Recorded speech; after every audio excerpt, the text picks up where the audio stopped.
गुरु चरण सरोज रज निज मन मुकुर सुधारी बरनऊ रघुबर बिमल जशो जोदायको फलिचारी वक्रतुंड महाकाय सूर्यकोटि समप्रभ निर्विघ्नं कुरु मे देव सर्वकार्येषु सर्वदा। રાગ કલ્યાણમાં ગુરુ મહારાજની અને ગણપતિ મહારાજની વંદના કરી અને આજનો જે કાર્યક્રમ છે એ આપણે અહીંયા પ્રસ્તુત કરવા જઈ રહ્યા છીએ. પેનલ ચર્ચા છે જેમાં મંચસ્થ ચારણી સાહિત્યના જે વિદ્વાનો છે પ્રશ્નો દ્વારા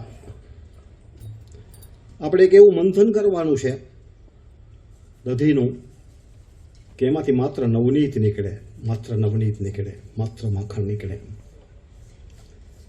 આમ તો બહુ સરસ કહ્યું છે કે કવિતા કોઈ પણ ભાષામાં હોય એ કવિતાનું પહેલું કિરણ પરામાંથી નીકળે છે, પછી પશ્ચંતીમાં જાય, પછી મધ્યમામાં આવે અને પછી એને વૈખરીમાં આવવું પડે છે. परामर्श से निकलती है पहली किरण, फिर पश्चिमी में, मध्यमा में और फिर वैखरी में आती है. અને મુક્તિ છે એ તો પાપીને મળે, ઘણા દાખલા છે ઇતિહાસના, પણ મસ્તી છે ને એ મસ્તી માત્ર કવિને મળે છે. મસ્તી છે કવિની દાસી છે. તો એ મોજ મસ્તી છે અહીં આપણે લેવાની છે. હવે આજે જે પેનલ ચર્ચાની અંદર જે મહાનુભાવો અહીંયા ઉપસ્થિત છે એમાં માનનીય દેવલ સાહેબ જેમને આપણે અત્યારે સાંભળ્યા, મને લાગે છે કે ભવિષ્યમાં ક્યાંક એવી અમને તક મળે કે તમે જ્યારે બોલતા હો ને ત્યારે સમયની કોઈ પાબંદી ન હોય, તમને મજા આવે એટલી વાર તમે બોલો. એક જ વક્તા અને એમને મોજ આવે એટલી વાર, નો ઘડિયાળ, નો મિનિટ. અદ્ભુત.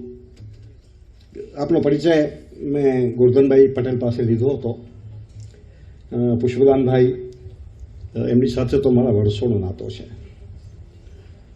5 વાર મેમ્બર ઓફ પાર્લામેન્ટ, લોકસભાના સભ્ય તરીકે એમણે કચ્છનું પ્રતિનિધિત્વ કર્યું છે અને અત્યારે જે હમીરજી રત્નું લોક સાહિત્ય કેન્દ્ર કચ્છ યુનિવર્સિટીમાં ચાલે છે એના તેઓ કરતા ધરતા છે. અંબાદાનભાઈ રોહડિયા સાંભળ્યા છે સાહેબ આપને, ઘણા કાર્યક્રમોમાં કચ્છ આવ્યા છો ત્યારે, અને નિરંજન રાજ્યગુરુ. તો આજે સૌથી પહેલાં હું આ જે પેનલ ચર્ચા છે, તમે પેનલ ગોષ્ઠી કહો, પહેલો જ પ્રશ્ન હું અંબાદાનભાઈને અહીંથી પૂછવા માંગીશ કે ચારણી જે સાહિત્ય છે એને સાહસિક સત્યવાણી કહી શકાય? ચારણી સાહિત્યને સાહસિક સત્યવાણી કહી શકાય? કૃષ્ણકાંતભાઈ, આપનો આ પ્રશ્ન ખૂબ જ મહત્વનો છે અને તમે જે સત્યની વાત કરી છે તો એમ જ કહેવાય છે કે ચારણ સત્ય, શક્તિ અને સરસ્વતીનો ઉપાસક છે. અને સત્ય ઉચ્ચારવા માટે એમણે જે સાહસો કર્યા છે, રાજા મહારાજા હોય એમણે ક્યારેક નિજ સ્વાર્થ ખાતર પોતાના પિતાની હત્યા કરાવી હોય, ક્યારેક એમણે નિજ સ્વાર્થ ખાતર પોતાના પુત્રની હત્યા કરાવી હોય, ક્યારેક નિજ સ્વાર્થ ખાતર પોતાના ભાણેજની હત્યા કરાવી હોય. એવી બધી ક્ષણોએ પણ જ્યાં લોહીના સંબંધો આડા નથી આવ્યા ત્યાં ચારણે નિર્ભીકતાથી સત્યનો ઉચ્ચાર કર્યો છે. હું માત્ર 2 પંક્તિઓના ઉદાહરણથી તમને કહું. પત જયપુર, પત જોધપુર, દોનોય થાપ ઉથાપ, કુરમ માર્યો દીકરો, કમધ્વજ માર્યો બાપ. એ બંને રાજવીને સમક્ષ ઉભો રહીને ચારણ કવિ, કર્ણિદાન કવિ આ પુષ્કરમાં કહી શકે કે તમે જોધપુરના રાજવીઓ અને જયપુરના રાજવીઓ એક પોતાના પુત્રની હત્યા કરાવે છે, એક બીજો પોતાના પિતાની હત્યા કરાવે છે. આમાંથી કોના વખાણ કરવું? તો આ સત્યની ઉપાસના ચારણોએ કરી છે. ક્યાં વાત હે.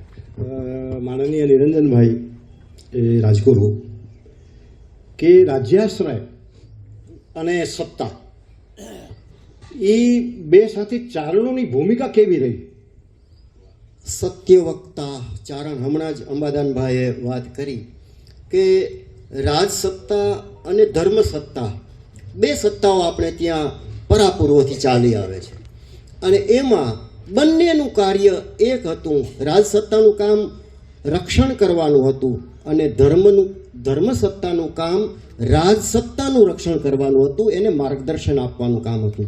અને એમાં ચારણી સાહિત્યએ સૌથી મોટો જો ફાળો આપ્યો હોય તો એ ધર્મસત્તાની વચ્ચે હતી અને રાજસત્તાની વચ્ચે એક એવી કડી હતી કે જેમણે ધર્મને, સાચો ધર્મ શું છે એ સમજાવ્યો છે અને રાજધર્મ શું છે એ રાજાઓને સમજાવ્યો છે. आदरणीय देवल जी, अगला सवाल मैं आपसे पूछना चाहता हूं कि चारणी साहित्य ने समाज को किस प्रकार का मार्गदर्शन दिया है? देखिए, ये इतना बड़ा सवाल है कि ये समाज नाम की जो चीज़ है वो समय के साथ बदलती रही है, तो इसलिए हम स्थायी रूप से नहीं कह सकते कि समाज को चारण साहित्य ने कैसे बदला. समय समय पर समाज को, देखिए, साहित्य की एक भूमिका, ये बड़ी अजीब गलत नोशन है कि साहित्य क्रांति कर देता है, कविता क्रांति कर देती है, समाज के आगे चलने वाली टॉर्च है साहित्य जो है. ये सब कुछ नहीं है. कविता से अगर क्रांति होती तो अब तक 20 क्रांति हो चुकी होती. कविता सिर्फ सवाल खड़ा करती है. कविता ये कहती है कि ये क्या है, बस जवाब नहीं देती. कविता वही अच्छी कविता होती है जिसके पास जवाब नहीं होता. जवाब पाठक को सोचना है. जवाब जो श्रावक है या जो सुन रहा है, जो सुहृदय है, जो सामाजिक है, उसके पास होना चाहिए. समाज के, मुझे कैसा समाज चाहिए. साहित्य सिर्फ ये कहता है कि देखो, आईना दिखाता क्या, कि देखो ये तुम्हारा अंग जो है ना, ये पांव लड़खड़ाने लगा है, तुम्हारे को लकवा हो गया है, चलना तो अब तुम जानो. साहित्य यही कर सकता है, इससे ज्यादा नहीं कर सकता. पुष्पदान जी, चारण समाज અને ચારણી સાહિત્ય એ વચ્ચેનો જે સંબંધ છે એ કેવી રીતે વિકસ્યો? ચારણ સમાજ અને ચારણી સાહિત્ય એ બે વચ્ચેનો સંબંધ એ કઈ રીતે વિકસ્યો? કૃષ્ણકાંતભાઈ, આજે આપણે સૌ સદભાગ્ય છીએ. આપે જે મને પ્રશ્ન પૂછ્યો ને એ પ્રશ્ન પર આપણે દેવલ સાહેબે 1000 વર્ષ પહેલાં પછી આજે એટલે ભૂતકાળ, વર્તમાનકાળ અને ભવિષ્યકાળ એની વાત કરી. એ ચારણ અને ચારણી સાહિત્ય વિશે તો ખૂબ માની આ અહીંયા વિદ્વાનો છે બેઠા છે, પણ મારી જે સમજ છે એ આ સમાજે ને અમને જે જીનમાં આવે, દરેક સમાજમાં કંઈક જીનમાં આવે. કોઈ બી આપણે સાહસિક હોય, વેપારના તો બંદર પર રહેતા વેપારી હોય એ સાહસિક હોય, પણ અમારે સાહિત્યની થોડીક જીનમાં હોવાને કારણે એક જન્મથી એમ કે આપણી એક ફરજ છે આ સમાજના જે કોઈ લોકો છે એમાં આદર્શનું સ્થાપન થાય, બદીઓની દૂર થાય, એના માટેના જે કંઈ શીખવા મળ્યું એ થાય. અને એના માટેના કઈ દ્રષ્ટાંતો છે અને એ બહુ લાંબો સમય છે. ભાઈ કીધું સમાજ પણ બદલતો જાય છે, રાજકારણની નીતિને કારણે પણ સમાજ બદલતો જાય, પણ એને એક સંબંધ તો રહે છે. એક કવિતાના માધ્યમથી, ઉપદેશના માધ્યમથી, એ મહાભારતના માધ્યમથી બધું છે. જો પૂજો પાવો કવિશ્રામ, જો મહાભારત અને રામાયણ ન હોય તો આજે ભગવાનને ઓળખત પણ કોણ, એના માટેની બધી ઘણી બધી વાતો. અંબાદાનજી, લોક સાહિત્યમાં તમે ચારણી સાહિત્યનું જે સ્થાન છે, લોક સાહિત્યમાં ચારણી સાહિત્યનું જે સ્થાન છે એને તમે કઈ રીતે મૂકો છો? લોક સાહિત્ય અને ચારણી સાહિત્યનો સંબંધ તમે જુઓ તો આમ તો આપણે એમ કહીએ કે એક સરિતા, એનો એક કાંઠો એટલે આપણું સંસ્કૃત પરંપરા, આપણું શ્રેષ્ઠ સાહિત્ય, અને બીજો કાંઠો એટલે લોક સાહિત્ય. અને ચારણી સાહિત્ય છે એ લોક અને શ્લોકને જોડવા માટે સેતુબંધનું કામ કરે છે. એણે બંને ધારાઓને જોડી છે. એ લોક પાસે વાત કરીને રાજ્યસભા સુધી પહોંચાડે છે. રાજ્યસભામાં જે ઉત્તમ છે, સંસ્કૃત પરંપરામાં આપણા વેદ, ઉપનિષદ, રામાયણ, મહાભારતમાં જે ઉત્તમ છે એનો અર્ક તારવીને એને પાછું લોક સુધી પહોંચાડે છે. એટલે એ સેતુબંધનું કામ કરતો હોય એવું જણાય છે. નિરંજન રાજ્યગુરુજી, ચારણી સાહિત્યમાં મુખ્ય વિષયો અને એની ભાવધારાઓ એ કઈ છે? ચારણી સાહિત્યમાં આમ જોઈએ ને તો અગણિત અઢળક વિષયો છે. કદાચ માનવ જીવન સાથે, સમગ્ર સૃષ્ટિ સાથે, માત્ર માનવ જીવન નહીં પણ પશુઓ, પંખીઓ, વૃક્ષો, ડુંગરાઓ, નદીઓ, ત્યાં સુધી અને સૃષ્ટિની તમામ ચીજો સાથે સંકળાયેલી જે શબ્દ સાધના છે એ શબ્દ સાધના આપણને ચારણી સાહિત્યમાં જોવા મળે. અને એની સાથે સાથે તમે વિચાર કરો કે ચારણી સાહિત્યની આપણે ત્યાં ભારતભરમાં જે હસ્તપ્રતો છે એ હસ્તપ્રતોના વિષયો તમે શોધો ને તો ધર્મથી માંડીને દેવી દેવતાઓથી માંડી અને છેક અશ્વ સુધી હોય, પશુઓ સુધી હોય, સિંહ સુધી હોય, અને એ તમામ જીવનની એટલે 16 સંસ્કાર જે આપણા છે એ 16 સંસ્કાર એની સાથે જોડાયેલું આપણી શબ્દ વિધા, અને એ દરેક ચારણી સાહિત્યમાંથી આપણને મળે છે. અને માત્ર હસ્તપ્રતોની યાદી કરીએ ને ત્યારે તમે લગભગ 500 જેટલા વિષયો, 500 જેટલા વિભાગો તમને મળે. હવે વચ્ચે એક પ્રશ્ન પૂછી લઉં આપને કે આપે હસ્તપ્રતોની જે વાત કરી, કવિભાઈ અને મારી પણ એ વાત થઈ હતી કે કેટલીક હસ્તપ્રતો એવી છે કે જે બહુ જીર્ણ અવસ્થામાં છે, તો એનું આધુનિક યુગ પ્રમાણે આપણે કંઈક કરવું જોઈએ, એને પુસ્તક રૂપે કે ઈ બુક રૂપે. આજે સમગ્ર વિશ્વ ડિજિટલ ના એક આખા માહોલમાં છે. અને સૌરાષ્ટ્ર યુનિવર્સિટીની વાત કરીએ તો સૌરાષ્ટ્ર યુનિવર્સિટીમાં 17,000 હસ્તપ્રતો ચારણી સાહિત્યની એ સચવાયેલી છે, એનું ડિજિટલ થયેલું છે.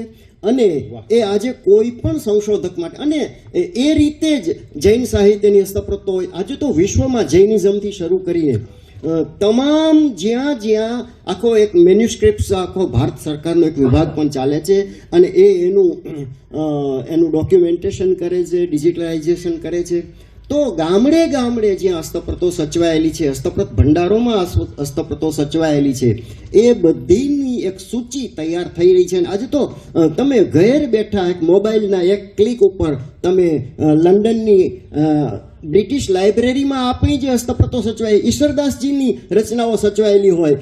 હું ને અંબાદાનભાઈ લંડનમાં ગયા હતા બ્રિટિશ લાઇબ્રેરીમાં, તો ત્યાં આપણને ચારણી સાહિત્યની હસ્તપ્રતો મળતી હોય અને આપણે ઘેર બેઠા પણ એનો અભ્યાસ કરી શકતા હોય. હરિરસ મળते હોય, દેવયાણ મળતો હોય, તો બહુ મોટી વાત છે સાહેબ.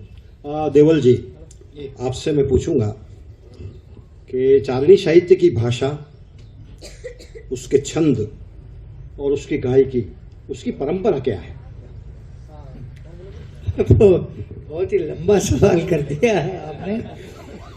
देखिए, मैं एक बात तो ये कहना चाहता हूँ. लंबा जवाब देंगे तो? हाँ, अरे मैं आपको सारे पॉइंट वाइज जवाब दूंगा.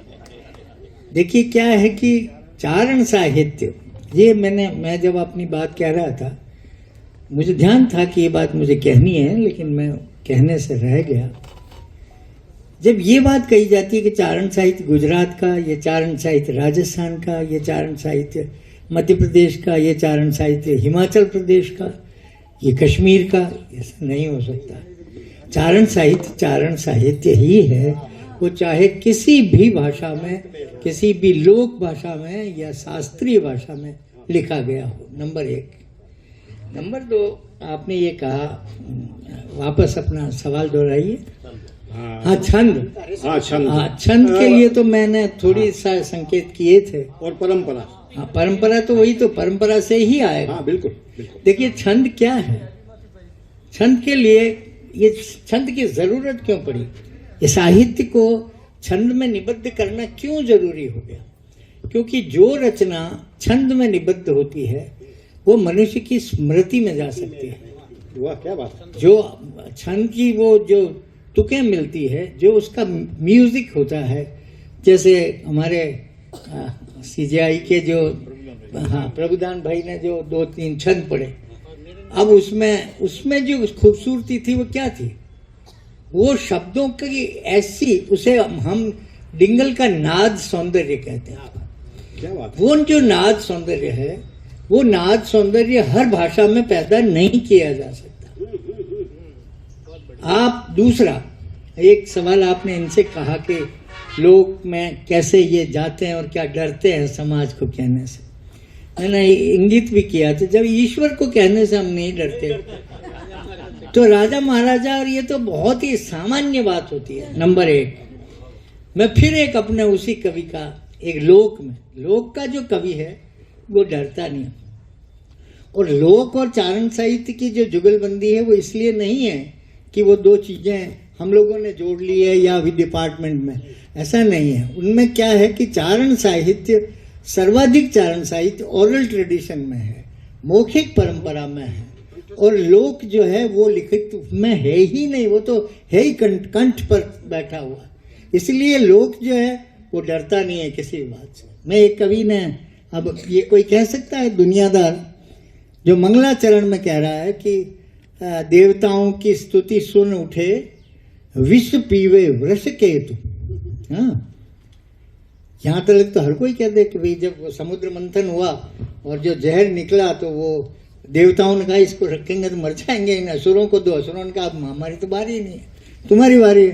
तो उनको आप अपन क्या करें, समुद्र में वापस डालें तो प्रलय हो जाएगी, सब मर जाएंगे, पृथ्वी पर डालें तो इनफर्टाइल हो जाएगी। तो बापड़े सब शिव जी के पास गए और भोलानाथ, उसने कहा कि इस सबको बचाने के लिए वो तभी से नीलकंठ कहलाए वो जो जहर यहाँ है। लेकिन एक हमारा चारण कवि क्या कह रहा है, वो ये कह रहा है कि ये जो देवताओं की स्तुति सुनी उठे विष पीवे वृष केतु, विधवा वे हूँ या ही विधि हरा डरी ये हेतु, कि मुझे तो रांड होना है, ये तो मर जाएगा अभी जहर पी करके, ये मैं तो विधवा हो जाऊंगी, तो इसलिए वो डर लगी। अब वो आगे कहता है कि इसके पास प्रॉपर्टी क्या है, विधवा हो जाने से गुजारा कैसे करेगा, कि थान है मसान को लेबो को धरेगो कान। इसके पास प्लॉट के नाम पे तो मसान है, साला कौन खरीदेगा इसको। गहनों के नाम पर सांप है, बिच्छू है, ये सब है, इसको कौन लेगा। तो ये काट ही हो कसाला में। अब देखिए आप, लोक में एक विधवा अपने बुरे दिन कैसे काटेगी, इसके लिए हरा चिंतित है, उमा चिंतित है, पार्वती जगदम्बा चिंतित है। और लोक में क्योंकि वो वहां पर बिल्कुल मनुष्य के रूप में उपस्थित है, इसलिए उसके दर्द को चारण कवि कह रहा है कि काटी हूं कसाला। मैं ये कसाला जो वैधव्य का कसाला होगा उसे मैं कैसे काटूंगी, प्रॉपर्टी तो नाथ की यही है, उनको लेने को कौन लाला कान धरेगा। तो ये जो स्थिति है ये बेबाकपन नहीं है, ये किसी भी यथार्थ को पकड़ करके, लोक जो है वो लुका छिपी नहीं करता, वो घूंघट से मैं बात नहीं करता, वो तो ओपन कहता है कि तेरे में यह है। और क्यों कहता है, इसके लिए भी मैं आपको एक दोहा सुना दूंगा। हमारे यहाँ मोर के लिए अभिव्यक्ति क्यों जरूरी है, कवि के लिए और चारणों के लिए भी। क्यों कमंदज मारियो डीकरो और वो बाप मारियो, या वक्तो वही वाई वक्त वारी बात तरवार बाप कटियो जन बाहुआ भैंसा रोकी बात। क्या बात है, क्या बात है। या जन्म पाया पछे भगत सिंह कैसी बात आछी करी, प्रथम तात मारियो मात जीवती जलाई। कह सकता है कोई कि पहले बाप को मारा, फिर माँ को पकड़ करके उसकी सती चिता में डाल दिया, और तेने 80 और 4 ब्राह्मणों को मारने की हत्या तेरे पाई। हे भगत सिंह, जन्म पाया पछे किसी बात अच्छी करी, तेने कौन सी बात अच्छी करी। चारणों को उद्देश्य निकाला दिया उसमें, किसको, एक दलपत को, और उसने जो शानदार जवाब दिया कविता की एक पंक्ति में, ये निर्भीकता क्या है और कैसे आती है चारणों में। क्यों हम चारणों को देवी पुत्र या ऋषि कहते हैं, इसलिए नहीं कहते कि हम अपने को वहां से जोड़ते हैं। ये जो निर्भीकता है, कहेगा कौन, वो भगत सिंह को कहता है एक लाइन, मैं पूरा नहीं सुनाऊंगा, वो लाइन कहता है कि नाक भींच निकलूं इते थारो नागाणो नरियंत। तू नागौर से निकलता है, मेरे को निकालने की बात कहता है, कि तेरा नागौर है क्या। सड़क पे कुत्ता मरा हुआ होता तो हम 20 कदम गलत नाक को पकड़ते, मैं इस तरह से तेरे नागौर से ये नाक पकड़ करके बाहर निकल जाऊंगा। तू मुझे क्या देश निकाला देगा। क्या बात है। नाक भींच निकलूं तितो थारो नागाणो नरियंत, ये जो निर्भीकता है और ये क्यों, चारण ही क्यों कहता है, इसका एक दोहा बस अंत में सुना देता हूँ। मोर होता है ना, मोर, मयूर, आप जानते, केका, आप क्या कहते हो, मयूर, मोर। एक कवि ने, वो भी चारण कवि है, उसने कहा कि मैं मगरे रा मोरिया काकर चूर्ण करंत। हम तो ये जंगल के, इस कुदरत के छोटे से प्राणी हैं और कंकर खा करके उसको चूर्ण कर करके जीते हैं, पण ऋतु आया बोला नहीं तो हियो फाट मरा। कि जब अवसर आए और हम अभिव्यक्त नहीं कर सके तब तो हमारा हार्ट फेल हो जाए और हम मर जाते हैं। इसलिए मयूर जो है उसको कोई राजा इनाम देता है क्या? मैं आओ कहते हैं, राजा इनाम देता है, सजा दे तो उसको दे देंगे। तो इसलिए चारण की ये जो निर्भीकता है, ये चारण का जो सत्य के प्रति आग्रह है, इस आग्रह का कारण सिर्फ ये है कि वो विशुद्ध लोक से आता है और वो इसीलिए किसी से डरता नहीं, कोई मुलम्मे में बात नहीं करता। देवल जी, इसी संदर्भ में एक प्रश्न मैं आपसे पूछना चाहूँगा। वो मेरे से पूछना। हाँ जी, हाँ जी, हाँ। कोई भी कवि है, कोई साहित्यकार है, ये हम मीडिया वाले हैं, सिस्टम के सामने सवाल करना ये हमारा कर्तव्य है कि नहीं? बिल्कुल, हम हैं इसी के लिए, हम हैं इसी के लिए। आप कहें कि हम अगर सिस्टम के बारे में नहीं बोलेंगे तो हम हैं क्यों? इसलिए वो देखिए, सिस्टम आपको क्या देगा? ज्यादा से ज्यादा सजा देगा ना। वो मैंने बता दिया, तेरा नागाना यूं पकड़ के निकल जाए, क्या करेगा? आज सजा देने का मौसम चल रहा है। अरे लाख हो, नाजिम हिकमत को मार डाला गया, जैक लंदन को मार डाला गया, सुकरात को जहर दिया, मीरा को जहर पीना पड़ा। तो एक कवि होना कोई छोटी मोटी भूमिका समझते हैं क्या? मरना होता है, और मरण त्योहार को साधना होता है, और ये साधना वही कर सकता है जिसके पीछे लोक की ताकत। इस बात पे मुझे हिंदी की दो पंक्तियां याद आई कि सरल नहीं है कविता लिखना, सरल नहीं है कविता लिखना, पूछ लो इन फनकारों से, ये सब लोहा काट रहे हैं कागज की तलवारों से। पुष्पदंड जी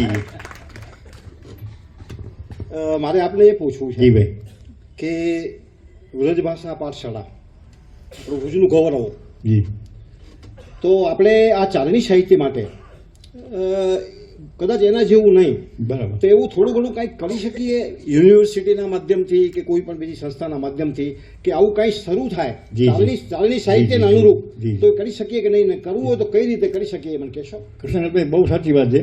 આપણે ઘણી બધી વાતો સાંભળી કે ચારણી સાહિત્યમાં બધા જ જ્ઞાન આવી જતા હતા. એક કોઈ વિષય કવ્ય શાસ્ત્ર માટે નહીં, બધા જ જ્ઞાનનું અને એ બધા જ્ઞાનનો લાભ આમ પ્રજાને પણ મળે. હવે જે ચારણી સાહિત્ય શરૂ કરવાની કાંઈક કે જે આ પ્રયત્નો થઈ રહ્યા છે ને, એ માત્ર ચારણી સાહિત્ય કરે, એમાં કંઈ પારંગત થાય અને કવિ બને, હવે તો અપ્રસ્તુત છે. હવે કંઈ રાજ્ય રહ્યા નથી, રાજકવિ થયા નથી.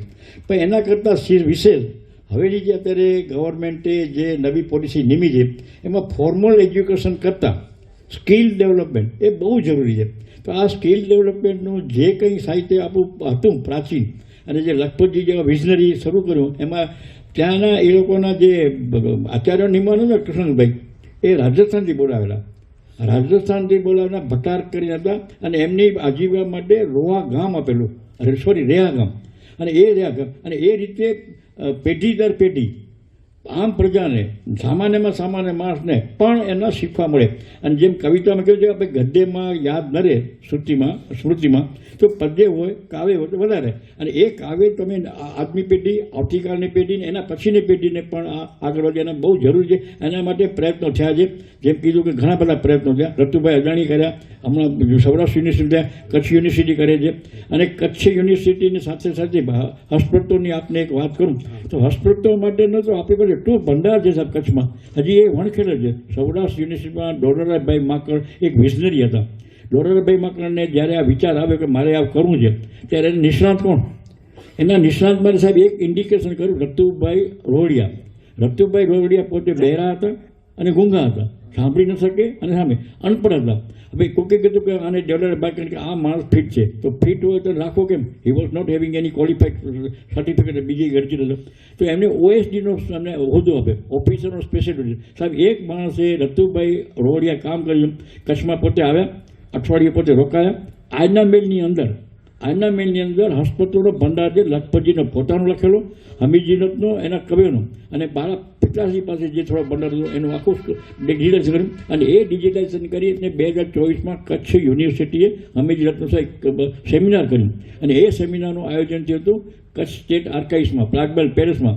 અત્યારના મહારાણી સાહેબો અને એમના જે સલાહકારો છે ખૂબ એના માટે મહેનત કરી કે જેથી નવી પેઢીને મળે. અને કચ્છ સ્ટેટ આર્કાઇવ્સની અંદર આજે જે વિદ્યાર્થી બેઠા છે, બીજા જેને હું જણાવીશ કે આપને જ્યારે પણ જે કોઈ વસ્તુની જરૂર પડે રેફરન્સની, તો you can get from that, અને આપને મળે. અને બીજી નવી પેઢી આ બધું સાહિત્યનો ઉપલબ્ધિ ક્યાં? સવાલ એ આવે કે આ શીખવાડ મળે છે, સારું છે આપણે કહીએ, તો વેર ટુ ગેટના અત્યારે માધ્યમો તૈયાર છે જ છે. એક દીવાથી બીજો દીવો જલે.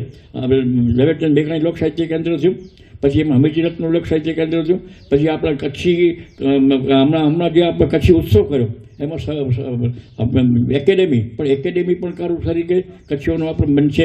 સિંધી સાહિત્યમાં તો કલાદર છે, બીજા ભાઈ બેઠા કરે છે. સંસ્કૃત માટેનું કચ્છ યુનિવર્સિટીએ એક સેમિનાર જબરદસ્ત કર્યું. એટલે આવું બધું મળશે, નવી પેઢીને મળે એના માટેના બધાના પ્રયત્નો છે. અને આનો ઉપદેશ છે આજે આ બહુ જ એક નેશનલ ટાઈપનો આપણે સેમિનાર કર્યો કે જેથી કરીને આનો પ્રચાર પ્રસાર થાય. ધન્યવાદ. અંબાદાનભાઈ,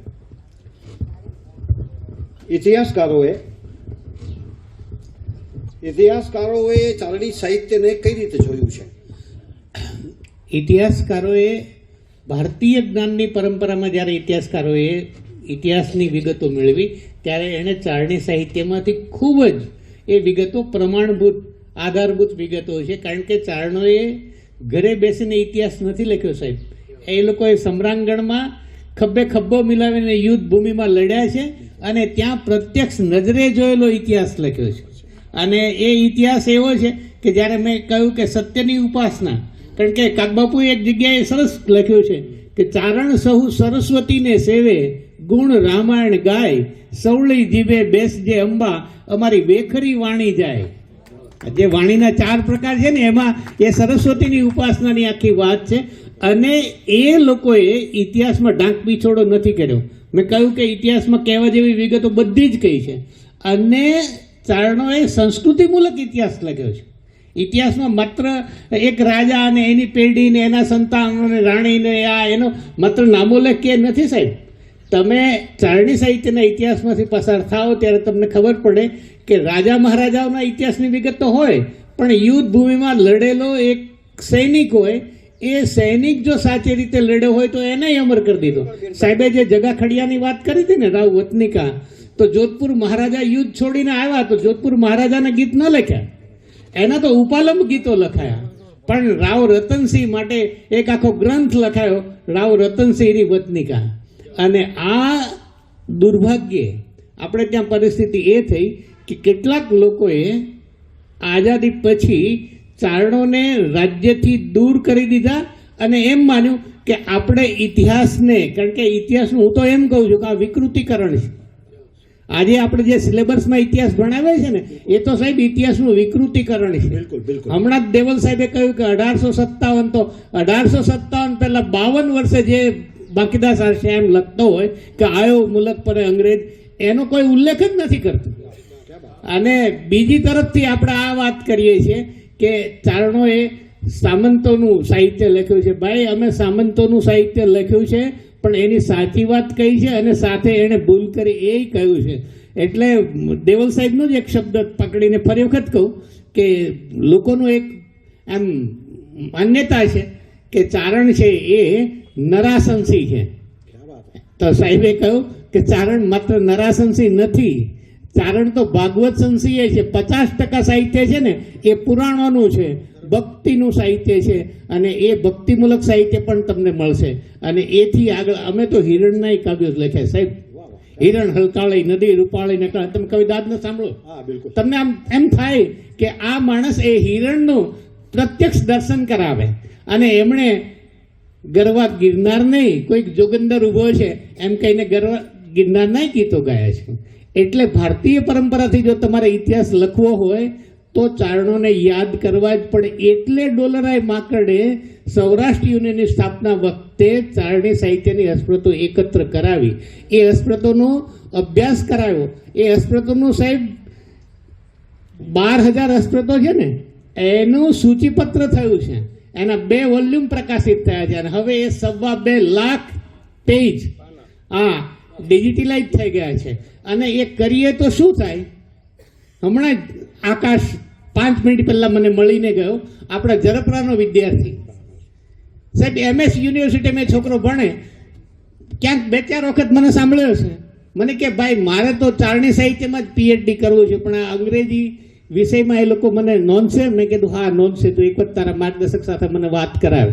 અને સાહેબ એ વિદ્યાર્થીએ ચારણી સાહિત્યનો કમ્પેરેટિવ સ્ટડી કર્યો અને આજે એ છોકરાને હૈદરાબાદ યુનિવર્સિટીમાં કમ્પેરેટિવ ડિપાર્ટમેન્ટમાં પ્રોફેસર તરીકે નિમણૂક મળી છે. એ વિદ્યાર્થી આજે ત્યાં હાજર થવા જાય છે, આવતીકાલે હાજર થશે. એટલે આ કરીએ ઇતિહાસમાં તો શું એનું પરિણામ મળી શકે, એ પણ આપણા માટે મહત્વનું છે. Thank you. હું શિક્ષક છું, 40 વર્ષ શૈક્ષણિક કાર્ય કર્યું છે. ત્યારે અકબર અને ઔરંગઝેબ સિવાય અમે બીજું કંઈ ભણાવ્યું જ નથી ઇતિહાસમાં. હા, ધ ગ્રેટ અકબર.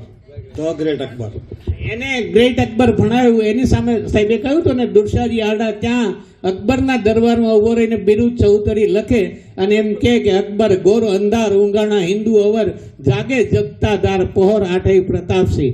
અકબર સંબંધ અથા તેણે ડૂબી આખી દુંડી, મેવાડો તેણમાં પયણ ફૂલ પ્રતાપસિંહ. આ ચારણ ત્યાં જઈને કહી શકે અકબરના શાસનમાં. ગુજરાતીના એક બહુ પ્રસિદ્ધ લેખક નારાયણજી વિશનજી ઠક્કર, એમણે એક પુસ્તક લખ્યું છે અનારકલી અને અપરાધી અકબર. વાંચવા જેવું છે, મળે તો વાંચજો. ઇતિહાસ શું છે, ઇતિહાસ શું હતો, અકબર શું હતો, એ ધ્યાન આવશે. નિરંજનભાઈ,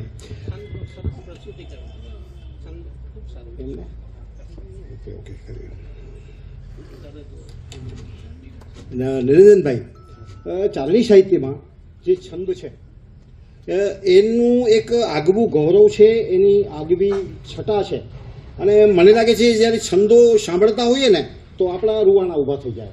તો હું આપને એ વિનંતી કરું કે એવું કંઈક છંદની પ્રસ્તુતિ કરો. હમણાં જ દેવલ સાહેબે પણ કહ્યું કે ચારણી સાહિત્યમાં જે નાદ વૈભવ છે, હા બિલકુલ, છંદશાસ્ત્ર અને છંદશાસ્ત્રની તો અનેક શાખાઓ છે એની. અને એમાં એમણે જ કહ્યું ને, ગીતના કેટલા પ્રકારો. તો માત્ર છંદ લઈએ, કોઈ પણ છંદ, કડડ બ્રહ્માંડ કિસા કડકદ યડડ યડડ દદ જલયું ઝલમ દડ ધડ ધડ ધમક ફડડ ભટ ભૂદર ખડડ મેરુ શિવ ધ્યાન ખુલમ તડ તડ સુર દૂંદ ધડક યસુરા તન ગડડ હાસ યટ હડડ ગણે ભટ થટ યસુરાણ પ્રગટ ઘટ ભંજન વિકટ રૂપ નરસિંહ બણે. જીર વિકટ રૂપ નરસિંહ બણે, જીર વિકટ રૂપ નરસિંહ બણે. તો આ રેણકી છંદ હોય, ચરચરી છંદ હોય, ગજગતી છંદ હોય, કેટલા બધા છંદ. મારે બપોર પછી પાછું આ બધા છંદ શાસ્ત્ર વિશે વ્યાખ્યાન આપવાનું છે. એટલે પણ સર પરસ ધરય મર તરય અનુસાર કર કર વર ધર્મેલ કરે હરે હર સૂર્ય વર યજર યતિ મર હર ભર ભર યતિ ઉર હર અકબર.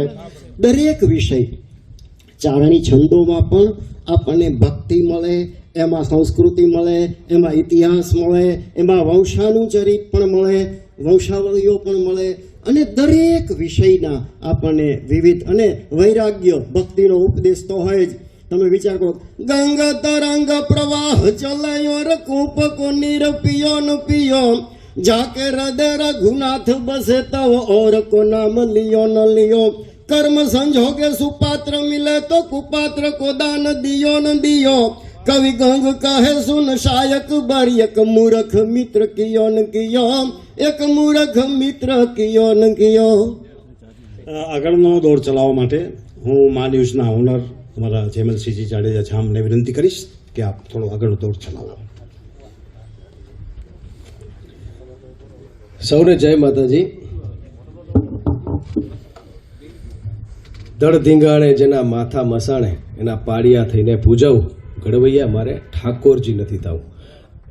દેવલજીએ જે વાત કરી પદ્મશ્રીએ, આપણું ગૌરવ ન માત્ર चारणों પણ क्षत्रिय छूँ એટલે तो मैं देवल जी से यही पूछना चाहूँगा कि मेरी बात करूँ, क्योंकि अगर क्षत्रिय और चारण वो दोनों साथ में, क्योंकि अगर जाम रावल जी के साथ ईसरदास जी न होते तो रावल जी का इतिहास हमारे पास न होता।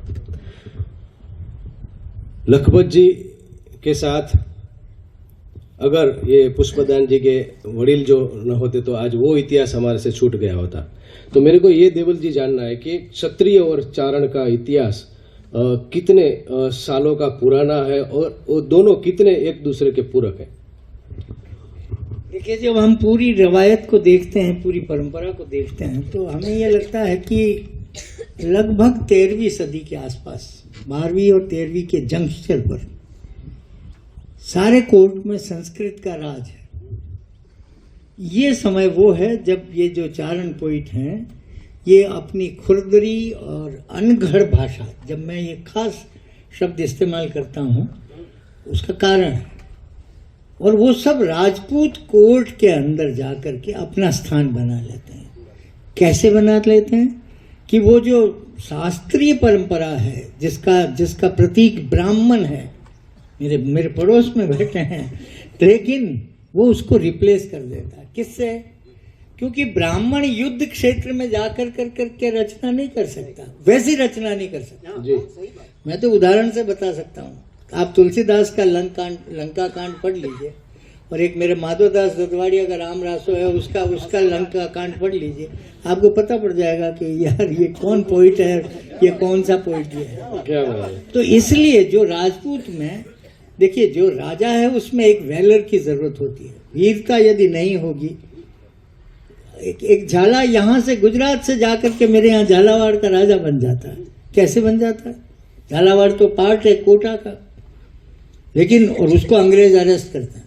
सुनिए आप, तो ये जो सिलसिला है कि इसको कैसे छुड़वाया जाए या इसको कैसे सही राह पर लाया जाए, तो हमारे रतलाम के एक राजा ने एक छंद लिखा। उसमें ये लिखा कि यदि ये चारण रूपी ये जो अंकुश नहीं होता, तो ये जो क्षत्रिय रूपी ये जो हाथी है, मजबूत हाथी है, उसको सही राह पर लाता कौन? तो वो ये कहता है कि देखिए, ये चारणी है जिसने वो सामाजिक मूल्य खड़े किए जिसका प्रतिनिधित्व वो राजपूत से चाहता है। और वो क्या थे कि ईड़ा न देनी अपनी हालरिए हुलराए, पूत सिखावे पालने मरण बढ़ाई माए। संसार में ऐसा उदाहरण नहीं मिलेगा आपको। ये पालने में, क्रेडल में झूलता हुआ बच्चा तो श्रोता है, और उसकी माँ उसको मृत्यु का महत्म्य सिखा रही है। किसको? वो बच्चा जो अभी बोलना नहीं जानता। पूत सिखावे पालने मरण बढ़ाई माँ, ये मरना में ही बढ़ाई है, जिंदा रहने में नहीं है। और ये मूल्य जो राजपूत कल्चर को जब चारणों ने दिया, जो मैंने आपको पहले भी किया कि दर जाता ध्रम पलटता और त्रिया पड़नता था, ये तीनों दिन मरण रहा, कहा रंग कहा रहा। क्या बात। मेरे साथ मेरी एक स्टूडेंट आई नीदरलैंड से, और उसने एक अंग्रेजी में रिसर्च करने के बाद एक किताब लिखी, in the praise of death, उसका नाम ही यही है। वो मेरे साथ गई, देशनोक गई, वहाँ गई, उसने कहा मुझे चारण कैसा होता है, क्या परंपरा है, वो सब कुछ दिखाया। तो वो ये कहने लगी कि चारणों को ही, राजपूतों को ही क्यों पकड़ा चारणों? क्या दूसरी जो वेलर वाली जातियां नहीं थी क्या? भाई दूसरी जातियां भी तो लड़ सकती थी, पहले लड़ती थी। क्यों राजपूतों को ही उन्होंने ये कहा? तो उन्होंने ये कहा, मैंने उसको समझाया, मैं क्या जी, एक मेरे राजस्थानी का दुआ है, वो इसी से ही समझ लो कि जो करसी, ये राजपूत को सिखाया, जो करसी जिणरी हुसी आसी बिण नुती ए न किणरा बापरी भगती और रजपूती। क्या बात। तो चारणों ने आपको मरना सिखाया, और अगर आप नहीं मरते तो आप अमर नहीं होते। क्या बात। धन्यवाद जी, खूब આ અમારા માટેનું સન્માન જે સમગ્ર ક્ષત્રિય માટે જે છે એ ગૌરવની વાત છે। ડૉક્ટર, કારણ કે આ ડૉક્ટર ઘણા છે, देवल जी अभी समाज बीमार हो गया है, शारीरिक रूप से तो बीमार हो गया है, मानसिक रूप से भी बीमार हो गया है। तो अभी इसकी सारवार के लिए कई सारे डॉक्टर्स हमारे यहाँ के, doctor Kashmira Mehta, doctor Niranjan Rajyaguru, doctor Kanti Gaur, तो ऐसे ही डॉक्टर अंबादान रोहड़िया जी को मैं प्रश्न पूछना चाहूँगा। ભગવાન શ્રી કૃષ્ણની ઘણી વાત થઈ, દેવલજીએ પણ ઘણી બધી રચનાઓમાં યાદ કર્યા એમને. યત્ર નારેસુ પૂજ્યંતે તત્ર રમંતે દેવતા. જ્યાં નારીઓનું સન્માન થાય છે ત્યાં દેવતાઓનો વાસ છે. સિક્કાને ઊંધો કરી દો. જ્યાં નારીઓનું જે અપમાન થતું હોય છે ત્યાં શું હોય? તો આપણે જે છે જાણીએ છીએ. તો ચારણી સાહિત્યમાં મારે જાણવું છે કે સ્ત્રી સશક્તિકરણ કે સામાજિક સુધારણાના વિષયો પર ચારણી સાહિત્યમાં કેવી રીતે આ મુદ્દાને લેવામાં આવે છે? ચારણી સાહિત્યમાં નારી મહિમાની તમે જ્યારે વાત કરો ને ત્યારે એક તો જુઓ અમારી આય પરંપરા, અને એ ચારણ આઈઓ છે એ ગર અંબિકાથી રણચંડિકાથી ચારણ અને ચકમક તણી ઓછીમાં ગણે આગ, તાડી તોય તાગ લાગે લાખણ સિંહ. ચારણત્વ છે એ બેન દીકરીઓને તમે ઘરમાં જુઓ ને તો એ અમારા ઘરમાં રસોઈ કરતા હોય, પરિવારની જવાબદારીઓ સંભાળતા હોય, પણ જે દિવસે ચેલેન્જ આવી એ નાગણી હોય ને એ વેંતકની જ હોય, પણ એ વેંતકની નાગણી ફૂંફાડો મારે એટલે તમને ડગલું ચાલવા ન દે. આ અમારી બેન દીકરીઓએ, સાહેબે જેમ કહ્યું ને મરવાનો મહિમા શીખ્યો ચારણોએ, એમ સમાજને મૃત્યુનો મહિમા, ચારિત્રનો મહિમા કોઈ શીખ્યો હોય ને તો એ ચારણ આઈઓએ શીખ્યો છે. આ નારી અસ્મિતા છે. અને આપણે કેમ ભૂલથી સાહેબ, આ તો આપણે શું છે કે મેકોલે અને મેક્સ મુલર ને એ લોકોને સાંભળીને એમ કહીએ છીએ કે નારી અસ્મિતા તો કેવડી અને કેટલી હશે કે જે દિવસે બ્રહ્મા, વિષ્ણુ અને મહેશ પરાસ્ત થાય ને પછી આપણી ભગવતીઓએ, અને જે દિવસે એને ભગવતીએ રણભૂમિમાં પ્રવેશ કર્યો ને, માડી તારા સીમાડા લોપ્યા અને અંગડાની આશાઓ કરી, એની જડબા ઝેરીને ઝેર કીધા. એ મરવાનો જ મહિમા હોય, એની સામે દ્રષ્ટિ માંડી ન શકાય. અને જેણે દ્રષ્ટિ માંડી એને એના પરિણામ ભોગવ્યા છે સાહેબ, ઇતિહાસ તપાસો. અને એ જ ચારણત્વ જે ક્ષત્રિયાણીઓને બિરદાવી, લોકોએ એમ માન્યું છે કે ચારણોએ નારી મહિમાની વાત નથી કરી. તમે ઉમાદે ભટિયાણીની વાત લાવો સાહેબ, જોધપુરના મહારાજા, માત્ર એની ભૂલ એટલી કે એ પોતાના શયન કક્ષ સુધી લેવા માટે આવેલી દાસી એનો હાથ સ્પર્શ કરે, અને ઉમાદે ભટિયાણી એમ કે જે હાથ દાસીને સ્પર્શી શકે ને એ રાજપૂતાણીને ન સ્પર્શે. સાહેબ જીવન પર્યંત રૂટી રાણી રહ્યા, વિરુદ્ધ એનાથી રૂસણામાં રહ્યા. પણ જે દિવસે જોધપુર મહારાજા યુદ્ધ ભૂમિમાં શહીદ થયા, એનું મૃત્યુ થયું, એ દિવસે ઉમાદે ભટિયાણી એનું મસ્તક ખોળામાં લઈને સતી થયા, અને આશાજી રોહડીએ એને અમર કરી દીધા. ઉમાદે ભટિયાણીના કવિતો આજે વાંચો, તમને સમજાય કે નારી તત્વ શું છે. સાહેબ હાડીરાણી શતક લખાયું છે, અને વાત કેટલી જ હતી કે ચંગાવત નવોઢા નવ દંપતી છે, હજી તો લગ્નના 8 દિવસ. સાહેબ અમે તો યુદ્ધ ભૂમિમાં માથા પડે ને ધડ લડે એમ કહીએ છીએ, પણ અમે લગ્ન મંડપમાંથી પુરુષને વળાયો છે, અને એ વળાવવાનો મહિમા કોઈ કર્યો હોય ને તો આપણી બેન દીકરીઓએ કર્યો છે. એટલે એ નવોઢા સામે આમ જોઈને એણે કહ્યું, કારણ કે બુંગીઓ ઢોલ વાગ્યો, ખબર પડી કે ગાયોનું ધણ વાળે છે, એટલે એણે ઉતરતા કહ્યું કે હું જાઉં છું, હું મારો ધર્મ સંભાળવા જાઉં છું, તમે તમારો ધર્મ સંભાળજો. કે હા પધારો. 2 મિનિટ છેલ્લા પગથિયે જઈને ઊભો રહ્યો, ત્યારે દ્રષ્ટિ, અને એણે કહ્યું કે જોજો હો, તમારો ધર્મ સંભાળજો. એટલે એ હાડી રાણી એમ કહ્યું કે બરોબર, હું તો મારો ધર્મ સંભાળું છું, પણ એક નિશાની લેતા જાઓ, એક ઓળખ, એક યાદી સ્મૃતિ ચિહ્ન સાથે લઈને જાઓ. અને ક્ષત્રિયાણી સમજી ગઈ કે આની આસક્તિ મારા દેહમાં હશે, અને આ દેહ સાથે આસક્તિ ધરાવતો રાજપૂત યુદ્ધ ભૂમિમાં જઈને લડશે નહીં, પારોટના પગલા ભરીને પાછો આવશે. અને જો એ પારોટના પગલા ભરીને પાછો આવે તો મારો ચૂડલો અને એની માની કૂખ લાગશે. એટલે એણે પોતાની દાસીને બોલાવી કે આવ. કે શું કરું બા? તો કે જો હું આ ખીટીથી તલવાર લાવ અને એક થાળ લાવ, હું મારું મસ્તક ઉતારી દઉં ને એ જઈને તારા રાવને ભેટ દજે. સાહેબ આ તો રાજપૂતાણીની દાસ. મસ્તક ઉતાર્યું, એ માથે રૂમાલ ઢાંકીને ગઈ, એણે થાળ ધર્યો કે લ્યો તમારા માટે નિશાની મોકલાવે છે. જેવો રૂમાલ હટાવ્યો, રાજપૂત સમજી ગયો. એક ક્ષણ પહેલા જે આસક્તિ હતી ને એ જ આસક્તિ હવે વીરત્વમાં ફરી ગઈ, અને વીરત્વમાં ફરી ગઈ એટલે એણે બે ચોટલાઓને ગળામાં જી ગાંઠ વાળીને બાંધી દીધા, ગળામાં રૂંડમાળ ધારણ કરીને રાજપૂત લડ્યો. ચારણો સાહેબ એના કવિતો લખ્યા છે, અને પાર્વતીના મુખે કહેવડાયું કવિએ કે આજ દિવસ સુધી આવું કોઈ દ્રશ્ય જોયું નથી, તમે કેમ આ દ્રશ્ય લઈને આવ્યા છો, આ શું છે? એટલે એને કહ્યું કે આજ પહેલા કોઈ યુવતીએ ત્યાં પોતાનું મસ્તક પોતાના પતિને નહોતું આપ્યું ને, આજે મસ્તક આપ્યું છે, એટલે હું એ બે મસ્તક લઈને અહીંયા તારી પાસે આવ્યો છું શિવની રૂંડમાળા માટે. સાહેબ આનાથી બધું તમે કેટલી અપેક્ષા રાખો? આવા હું 100 ઉદાહરણ આપી શકું નારી અસ્મિતાના. Thank you. જેમનો વિષય જ છે છંદ, ડૉક્ટર નિરંજન રાજ્યગુરુ અને ચારણી સાહિત્ય સંજ્ઞા સ્વરૂપ અને છંદ શાસ્ત્ર.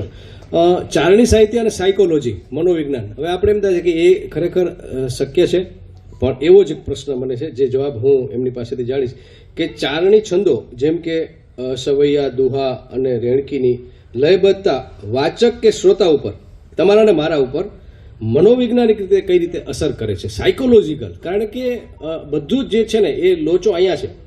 એ જ્યારે છંદ સાંભળીએ ત્યારે અમુક કોઈક આપણા સ્તુતિ કરશે ત્યારે આપણે ખૂબ પ્રફુલ્લિત થઈ જશું, ને આપણે કોઈક જ્યારે અપશબ્દો કહેશે ત્યારે આપણે ગુસ્સો આવે છે. તો ચારણી સાહિત્ય જ્યારે એક યોદ્ધો જ્યારે લડવા જતો હોય ત્યારે એ એમના એક છંદથી જે છે એની અંદર જોમ આવી જાય. તો એ મનોવૈજ્ઞાનિક રીતે આ છંદ અને દુહા કઈ રીતે ઉપયોગી થાય છે જાણવા માંગીશ. સાહિત્યમાં આપણે ત્યાં 9 રસ છે. 9 રસનું સાહિત્ય સંસ્કૃતથી માંડીને, એટલે કે આપણી જે પ્રાચીન પરંપરા હતી એ પરંપરાનું પ્રશિષ્ટ સાહિત્ય, એમાં પણ 9 રસ છે.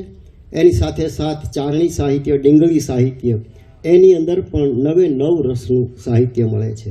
અને એની સાથે જોડાયેલો છે, મેં નાદ બ્રહ્મની જે વાત કરી કે નાદ બ્રહ્મ એ રીતે જોડાયેલો છે કે સંગીતના જે 7 સ્વરો છે એ સંગીતના 7 સ્વરોની સાથે સાથે માનવ ચેતનાનું ઉર્ધ્વીકરણ કેવી રીતે થતું હોય છે. તમે વિચાર કરો કે આપણી જે પરંપરા છે એ પરંપરામાં શાંત રસના ગીતો હોય, શાંત રસના છંદો હોય, એ જ્યારે આપણે ગાઈએ ત્યારે એનો એક પ્રભાવ પડતો હોય. એની સાથોસાથ જ્યારે વીર રસના છંદો ગાતા હોય ત્યારે એનો પ્રભાવ જુદો હોય. શૃંગાર રસની રચનાઓ જ્યારે આપણે પ્રસ્તુત કરતા હોય ત્યારે એનો પ્રભાવ જુદો હોય.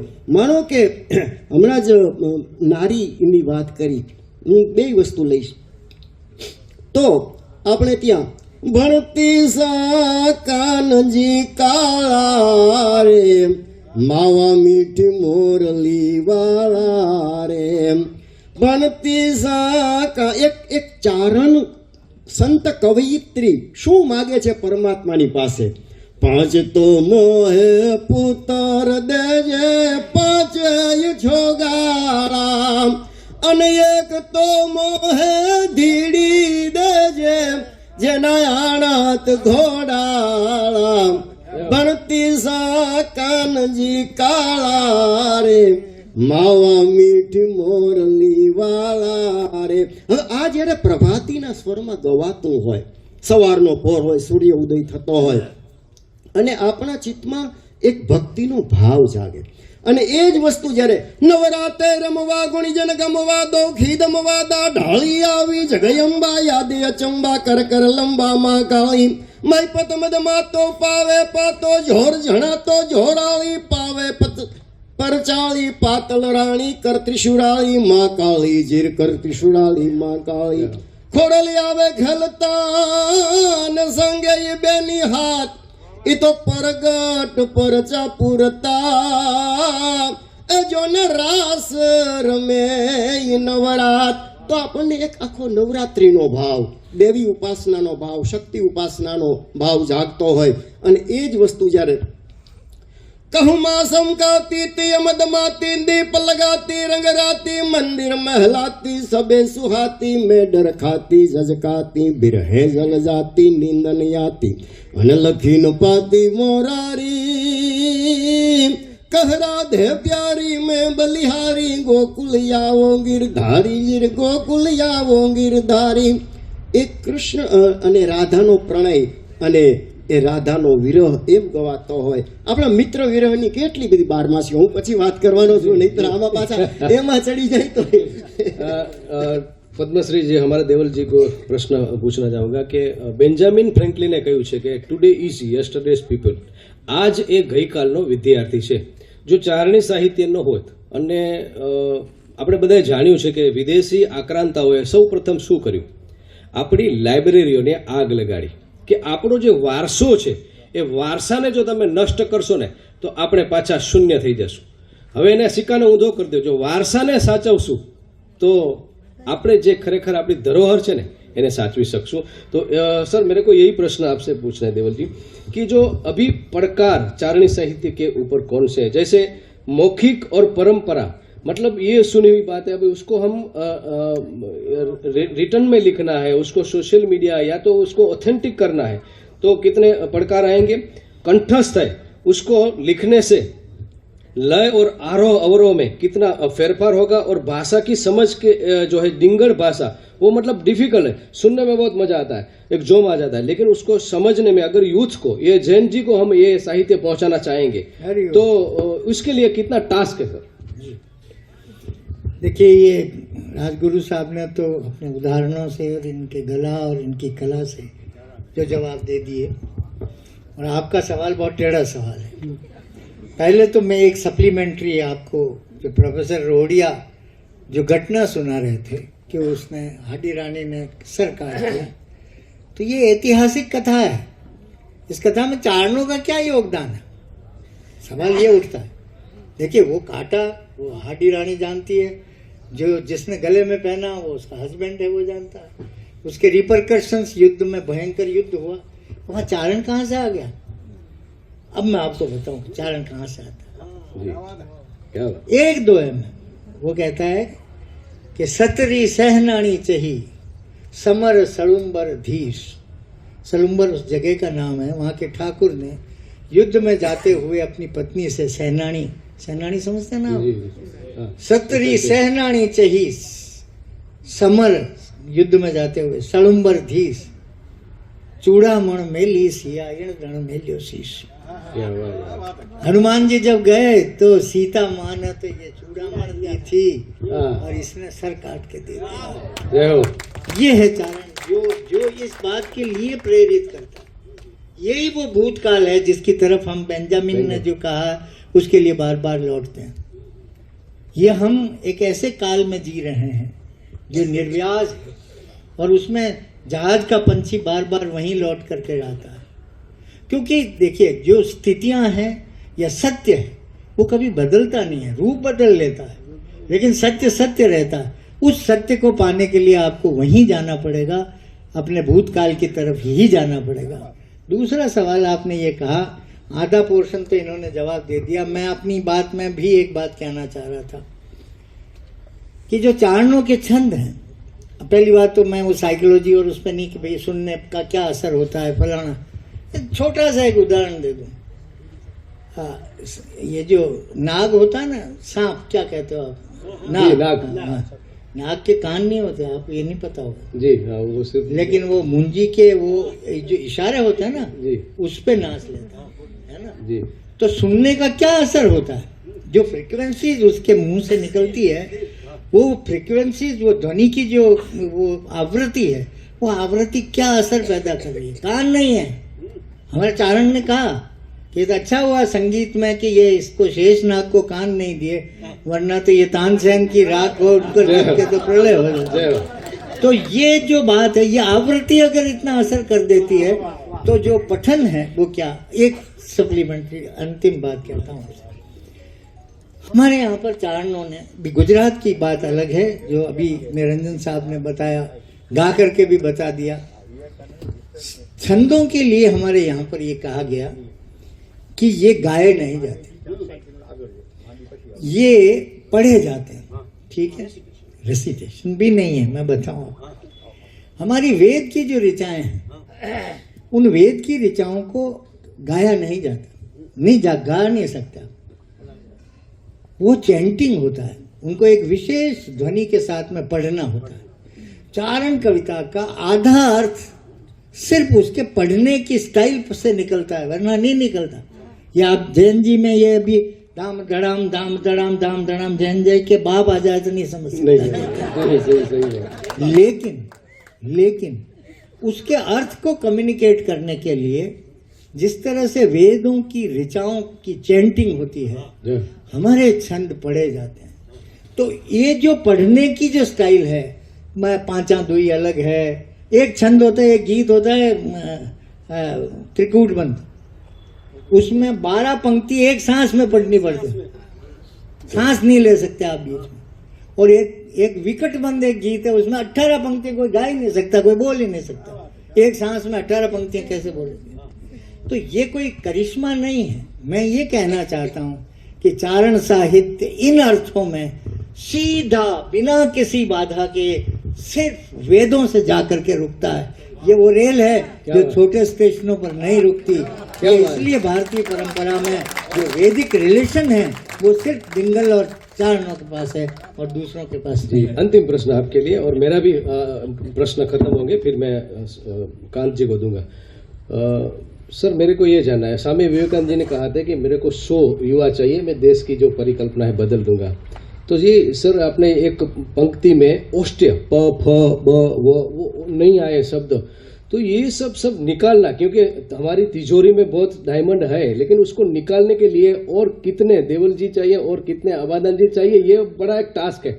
तो ये परंपरा ये रुकी न रहे और यूथ भी उसमें जुड़े, इसके लिए तो पुष्पदान जी सर ने जो काम किया है वो खरेखर जो है वो प्रशंसनीय है। यूनिवर्सिटी में वो शुरू हुआ है, लेकिन ये काम और कितना ज्यादा आगे बढ़ सकता है, और उसके लिए गवर्नमेंट और मीडिया और सबकी ये भूमिका क्या होनी चाहिए? देखिए, चारण साहित्य जो आकार में इतना विपुल है कि जो आपने पूछा कि ये इसके लिए कितना समय चाहिए, तो मैं अगर अतिशयोक्ति न करूं और डरते डरते बताऊं तो मुझे लगता है कि मनुष्य के, मेरे जैसे मनुष्य के 10 जन्म भी कम होंगे इस साहित्य को पढ़ने के लिए। क्योंकि पढ़ना का मानी ये नहीं है कि डग डग डग डग करके जो आपने पढ़ा वो का वो सुना दिया। कबीर क्या कहता है? कबीर कहता है कि मेरे गाए गाएगा तो खता गणेरी खाएगा। मैंने जो गाया ना उसको रिपीट कर देगा नहीं, कुछ हासिल नहीं होगा, लेकिन आगे कहता मेरे खोजे खोजेगा तो 3 लोग को सोचेगा। चारण साहित्य का अध्ययन इस डेप्थ के साथ होना चाहिए कि आप ये एक उम्र, मैं तो आपको उदाहरण से बता सकता हूँ यार, एक एक शब्द के लिए मुझे 10-10 दिन तक परेशानी होगी। 10 दिन। एक सूर्यमल का एक उदाहरण दे देता हूँ। वो एक बिल्कुल एक शादी है जो राजा राम सिंह जोधपुर गया शादी करने के लिए, और वो जो दुल्हा है वो हाथी पर बैठा हुआ, 14 साल की उम्र है, और 150 आदमियों ने एक मंच उठा रखा है, उस मंच के ऊपर फिर एक पट्टा फिर पट्टा ताकि हाथी के बराबर हो जाए, और उस पर एक गायिका बैठी है और वो गाना शुरू किया उसने। अब सूर्यमल लिखता अर्धाली, एक लाइन भी पूरी नहीं है, अर्धाली। वो कहता है कि पिक रवा पटारी। अब मैंने कहा यार, जब मैं इसका अर्थ कर रहा था तो मैंने कहा यार ये क्या हुआ, पटारी शब्द का क्या अर्थ है? सारे कोर्स देख डाले। फिर एक किसी ने मुझे बताया कि ये व्युत्पत्ति में पटारी जो है वो चंदन को कहते हैं, उसके आसपास का। तो यार जो पिकरवा है उसका चंदन से क्या लेना था? पर ये लेखक की जो लिपिकार होता है उसकी भूल थी। हाँ, जैसे एरण में हुई। हाँ, तो वो कैसी है गलती? देखिए, तो मैंने कहा इससे फिर भी अगर गलती नहीं मैं अलग भी कर दूं तो आप कैसे उसका अर्थ निकालोगे? इसलिए सूर्यमल एक बात कहता है अपने पाठकों से, संसार के किसी साहित्यकार ने अपने पाठक से को ये चेतना ये उपदेश नहीं दिए होंगे। वो ये कहता है कि जे विद्या गुण बुद्धि बिनु, जो बुद्धि का जो गुण है विद्या है, जे विद्या गुण बुद्धि बिनु रहत दम्भ धरि चित्त, कि मैं तो बहुत जानता हूँ, तासों मेरी विनती न पढ़ई बिगाड़ो मित, मेरे ग्रंथ को हाथ मत लगाना, पढ़ के खराब मत करना। तो ये जितनी वो सूझ चाहता है, वो सूझ कैसे आएगी? अब इसका अर्थ बताऊं, बहुत सामान्य अर्थ है, लेकिन अर्धालिए 3 शब्द हैं, पिक रवा पटारी। उसने गाना शुरू किया, पिक कहते हैं कोयल को, रवा कहते हैं कंठी। तो कोयल कंठी ने गाया, ये क्या गाया? पटारी। पटारी का मतलब चंदनी है। मैं फिर आया संस्थान में, उनके जो मूल को वो थे पांडुलिपियाँ वो देखी, और फिर एक दिन अचानक 10वें दिन मुझे इल्म हुआ, पता नहीं क्यों कैसे हो जाता है। तो मुझे लगा कि ये प जो है ये अलग है इससे, अब इसका अर्थ निकलता है। फिर मैं एक संगीत के संगीतार्णव नाम का एक ग्रंथ है, उसके लिए मेरे एक अंधे गुरुजी थे अजमेर में, उनके पास गया। मैं कहा जी आपके पास वो किताब है? उन्होंने कहा हाँ है, आदर्श नगर में रहते थे। तो मैंने कहा भाई ये संस्कृत में तो मेरे समझ में नहीं आएगी, कि आप पढ़ो, मैं अर्थ बता दूंगा। खैर मैं 2 बार गया, 3 बार गया, और तीसरे दिन मैंने उनसे कहा कि यार आप मुझे ये बता दो सिर्फ कि ये निषिद्ध स्वर क्या होते हैं संगीत में। समझ गया आप? अब देखना आप क्या कवि क्या कहना चाहता है। प होता है पंचम, सारे ग म प, 5th है ना, कोकिल का कंठ है ना। लेकिन वो क्या कहता है वहाँ कि पिक रवा, मतलब कोकिल कंठी ने प को टाल कर अपना गाना किया, और प टाला जाता है मालकोश में। क्या कवि कहना चाहता है कि उसने मालकोश गाया, बस इतनी सी बात है। कोई समझ सकता है इसको? इसलिए डेप्थ के साथ में चारण साहित्य में उतरना पड़ेगा। ये कोई कुआं या बावड़ी या तालाब नहीं है, ये समुद्र है। પુષ્પધનભાઈ માટે એક પ્રશ્ન, કારણ કે પુષ્પ એટલે કે ફૂલ, અને એ ફૂલ હોય. મામા એક મિનિટ ભાઈ માટે મારી જે લલીની વાત કહી દઉં. હમણાં જે વાત કરી ને સાધના, સૂર્યમલ મિશ્ર બહુ મોટા કવિ થયા, એમના 9 વોલ્યુમ છે અને સાહિત્ય એકેડેમી પાસ કરી છે. હવે એના ઉપર ટીકા લખવી એ કોઈના ગજા બહારની વાત હતી. સાહેબે 3 વર્ષ સુધી ઘરની બહાર નીકળ્યા વગર, 5 સાલ તક ઘરની બહાર ન નીકળ્યા. એટલે અહીંયા જવાન મિત્રો વિદ્યાર્થી બેઠા છે, આપણે બધી વાતો સાંભળીએ, એના પાસે સાધના મહેનત વગર કાંઈ ન મળે. આપણે ગમે એટલી ઈચ્છા કે મને તો હું ચાણી સાહિત્ય શીખડું, હું સાહિત્યકાર તો હું પત્રકાર થઈ ગયો, પણ એ થવું નહીં. અને એના પાસે સંઘર્ષ જોઈએ, અને સાધના વગર કાંઈ મળતું નથી. અને આ તો જીવતા જાગતા આપણી પાસે દાખલા છે. આ તો બધા ઘણા હશે, અને કેટલું બધું કરવું પડે ત્યારે આ બધું થાય છે. અને એ ડેપ્થ આગળ હતી, અને આવનારી પેઢીમાં શું કામ નહીં? આવનારી પેઢીને જાણવાનો અધિકાર છે, અને અધિકાર માટે એને થોડુંક પ્લેટફોર્મ પૂરા પાડવા પડે. અને એ પ્લેટફોર્મના પ્રયત્ન માટે કરીને આપણે બધા પ્રયત્ન, તમે પ્રયત્ન કરો, બધા પ્રયત્ન કરવા જ જોઈએ, તો જ નવી પેઢીને આ શીખવા મળશે. ક્યાં વાત છે. તમારો જ પ્રશ્ન પછી મારી જે છે પ્રશ્નોત્તરી. અને આમ તો તમે જોવા જાઓ ને તો આ અચાનક આવી પડેલું અમારા ઉપરનું ટાસ્ક છે, કારણ કે કવિ સાહેબે કીધું કે ગ્રુપ ડિસ્કશનમાં તમારે ભાગ લેવાનો છે, એટલે મેં અહીંયા આવીને પ્રશ્નો તૈયાર કર્યા છે. એટલે તો માફ કરજો. આમ તો ઘણા બધા પ્રશ્નો ઉદ્ભવ્યા છે, એટલે હું ક્યારેક કહીશ સાહેબને, ગઢવી સાહેબને, કે અલગથી એક અમારો પ્રશ્નોત્તરીનો કાર્યક્રમ રાખો, કારણ કે એટલા બધા પ્રશ્નો આવે અંદર ઉદ્ભવતા થાય છે. કમળ જેવું છે, એક પાખોડીમાંથી બીજી પાખોડી. સાહેબ આપ જેમ વાત કરીને દેવલજી સરે કે સૂર્યમુખી જે છે ફૂલ, એટલે સાહેબને વારંવાર ગુજરાત યાદ આવે છે. આપ ધરી છો, કારણ કે રથ જે છે એ ધરી વગર તો કાંઈ કામનું નથી. આ સમગ્ર આયોજન બદલ કેટલી ખુશી થાય છે. અને આ પરંપરા સાહેબ જ જવાબ આપી દે. ચલો सर आप ही उसको जो है उपाधि दे दीजिए, सम्मान दे दीजिए. जी जी, सम्मान तो मैंने कोई कमी की नहीं है, और मैं इसीलिए इनको कहता हूँ मैं तो सूर्यमुखी हूँ और इसलिए इधर झुकता हूँ. पर एक हमारे में बड़ी आपने कॉमन चीज़ नहीं देखी होगी, साहिब ने, बापू ने जो बात कही, उन्होंने कहा कि हम तो ये जो आचार्य है ना, ये राजस्थान से आए, ये राजस्थान की ओर देखते हैं, मैं इधर देख. क्या बात है, क्या बात. तो इनको भी, इनका देखना भी वाजिब है और मेरा देखना भी वाजिब है. મને રાજસ્થાનના લોક સાહિત્યની 2 પંક્તિ અહીંયા યાદ આવી. આપણો કાર્યક્રમ સમાપ્ત અહીં કરીએ છીએ આપણે 1 કલાક વિરામ, એના પછી સત્ર છોડી, એટલે આજનો આ કાર્યક્રમ સમાપ્ત. તો એમાં 2 પંક્તિ બહુ સરસ યાદ આવી કે ગરદણી મહેમાન ઘરે આવ્યા હોય છે એટલે ગરદણી પૂછે છે કે રહેશો તો રાંધા લાપસી પણ જાશો તો બાજરીઓ ખીચ. રોકાવાના છો તો લાપસી બનાવવું અને જવાના હો તો બાજરીની ખીચડી અમારા ભાગ્યમાં છે. તો કવિભાઈ અમે રોકાવાના છીએ, લાપસી બનાવજો. સાંજે ખીચડી, અત્યારે લાપસી. धन्यवाद धन्यवाद. आप तो अभी 1:30 बजने में 15 मिनट हैं, तब तक आप हमें लापसी या आपकी खिचड़ी मर्जी हो जी खिलाते रहिए, ताकि ये सत्र कम से कम 1:30 बजे हो तो रोटी मिल जाए. 1:30 बजे. अच्छा, એટલે આજની આ જે પેનલ ચર્ચા છે એને આપણે અહીં વિરામ આપીએ છીએ. આમ તો કવિભાઈએ કાલે ઓચિંતો રાતના કહ્યું કે આ તમારે કરવાનું છે, એટલે અમે કોઈ પણ રિયાઝ કર્યા વગર આવ્યા છીએ કે રિયાઝ છે એ બહુ જરૂરી છે.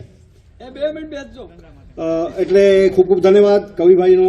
અને હું ખાસ આભાર માની રહ્યો દેવલ સાહેબ, પુષ્પદાનજી, અંબાદાનભાઈ રોહડિયા અને નિરંજન રાજ્યગુરુ. ધન્યવાદ.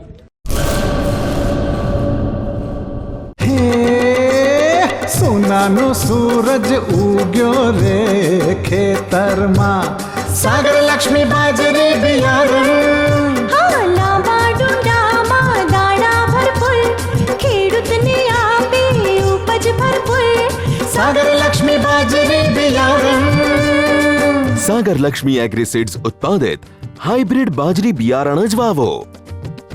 લક્ષ્મીનો સાગર એટલે સાગર લક્ષ્મી.